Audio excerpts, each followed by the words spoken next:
Hello everyone. आज की video में हम ये सीखेंगे कि आप खुला का केस किस तरह ड्राफ्ट कर सकते हैं suit for dissolution of marriage का।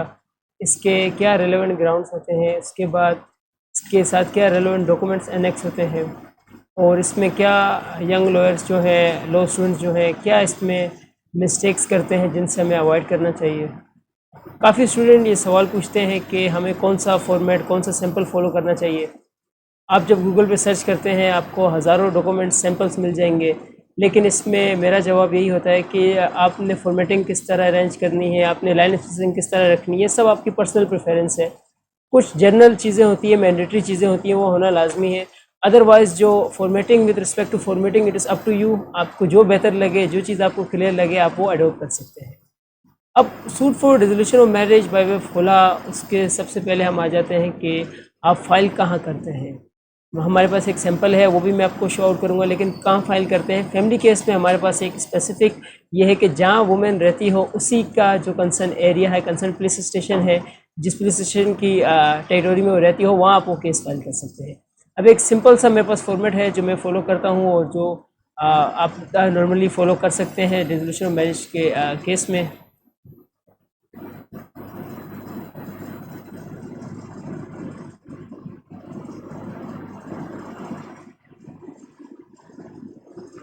सबसे पहले जो जनरल चीज़ है वो आ जाती है आपका केस टाइटल, कि कौन से कोर्ट में केस चल रहा है। आप ये आ जाते हैं in the court of 5 number family जज एट डिस्ट्रिक्ट कौन सा, ईस्ट, साउथ, सेंट्रल, वेस्ट, वो आ जाएगा। फिर कराची आ जाएगा।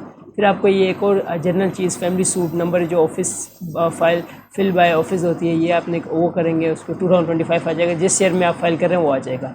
इसके बाद आ जाएगा एक, इसमें काफ़ी स्टूडेंट कन्फ्यूज़ होते हैं कि MST मारिया लिखना चाहिए, इससे क्या मुराद है। क्या हम जो है वो शोहर का नाम लिख देते हैं कि जो CNC पे अपडेट होता है मारिया जाहिद, मारिया इस तरह का। तो इसमें बेहतर यह है कि आप औरत, MST मुसम्मत कहते हैं औरत को, मुसम्मत।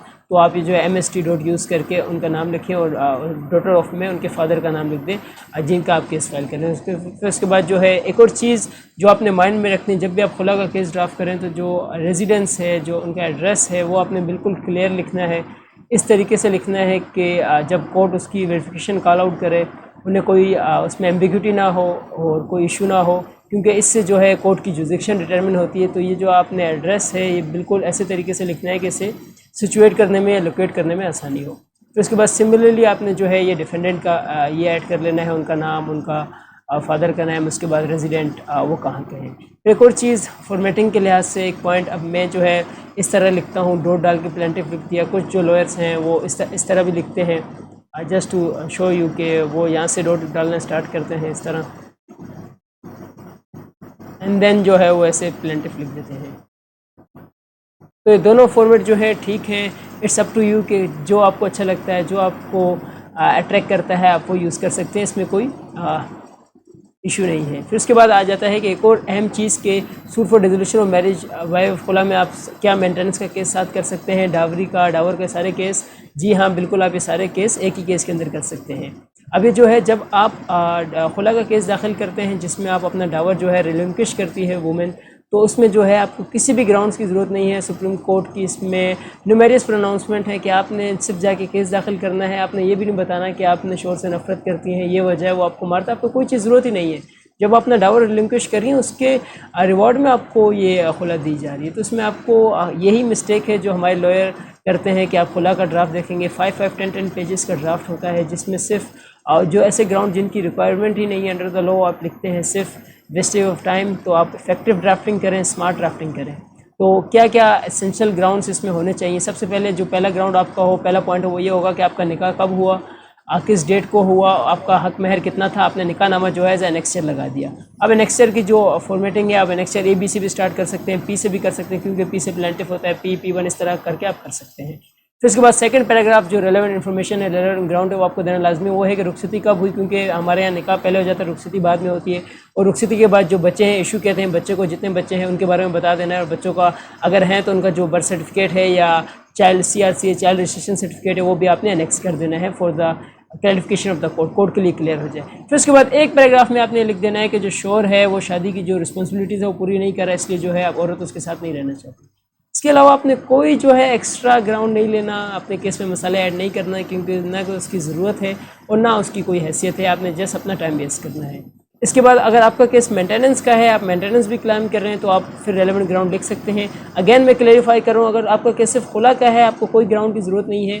अगर आपका केस मेंटेनेंस का है, डावर का है, डावरी का है, उन सारों पे एविडेंस पे जो आपके पास एविडेंस है, जो ग्राउंड से आप एडिशनल ग्राउंड ऐड कर सकते हैं। इसके बाद जो है आपने ये पैराग्राफ, कोज ऑफ एक्शन वाला पैराग्राफ हमारा रेलेवेंट होता है, ये नेसेसरी होती है आपने ऐड करने के, कोज ऑफ एक्शन आपको कब हुआ, किस कोज की वजह से आपने एक्शन लिया, कोज ऑफ एक्शन काफ़ी आप सब लोग इससे वाकिफ़ होंगे, ये पैराग्राफ आपने ऐड कर देना है। इसके बाद जो है आपने एक और हमारा जनरल और मैंडेटरी पैराग्राफ है कि ये लिख देना कि जो प्लेंटिफ है, प्लेंटिफ जिस एड्रेस में रहती है, जो ऊपर मेंशन है, ये एड्रेस जो है इस थाने के हदूद में आता है और ये थाना जो है इसी कोर्ट को एलोकेटेड है। उस थाने का आपने वो नाम लिख देना है जो भी है। फिर उसके बाद आपने लिख देना है कि जो कोर्ट की प्रॉपर फीस है वो लगा दी गई, जो फैमिली गेट में 15 रुपये होती है, वो आपने एनेक्स कर दी। ये जो है 4 से 5 इंपॉर्टेंट ग्राउंड्स हैं, इंपॉर्टेंट चीज़ें हैं जो आपने खुला के केस में ऐड कर दी। उसके बाद आपको कोई इररिलेवेंट चीज़ करने की ज़रूरत नहीं है, इस पर भी आपको खुला हो जाएगी। और इसमें कोई आपने सिंपल सा ड्राफ्ट रखना है, विद इन 1.5 पेज आप ये कर लेंगे। फिर उसके बाद आपकी प्रेयर आ जाएगी। सिंपल प्रेयर आपने यही करनी है कि जो कोर्ट जो है निकाह डिसॉल्व कर दे by dissolution by way of खुला। उसके बाद कोर्ट जो है कोई अदर रिलीफ दे, और कोर्ट जो है आप ये एक नॉर्मल जो है स्टैट्यूटरी क्लॉज डालते हैं कि आप जो सूट की कोर्स है जितना आपका खर्चा हुआ वो जो है डिफेंडेंट दें। फिर उसके बाद जो है आप वेरिफिकेशन ऐड कर देते हैं, वेरिफिकेशन में लिख देते हैं और डिपोनेंट आ जाता है। कुछ लोग जो है वकील एफिडेविट लगाते हैं, कुछ वेरिफिकेशन लगाते हैं, दोनों ठीक हैं, दोनों आप लगा सकते हैं। तो ये एक सिंपल सा ड्राफ्ट है, सिंपल सा आपके लिए सिंपल है। अगर ये आपको आ जाए तो आप सिंपली जो है, काफ़ी लोग यहाँ आते हैं जो ज़्यादा अच्छे लॉयर अफोर्ड नहीं कर सकते, तो आप एक सिंपल सा अगर आप सीख लेते हैं, आप इजीली खुला का केस ड्राफ्ट करके अपनी जो है अर्निंग कर सकते हैं और अपनी जो है ड्राफ्टिंग भी इम्प्रूव कर सकते हैं। Thank you so much. अगर आपका कोई भी सवाल हो so feel free to reach out to me. अल्लाह हाफिज़।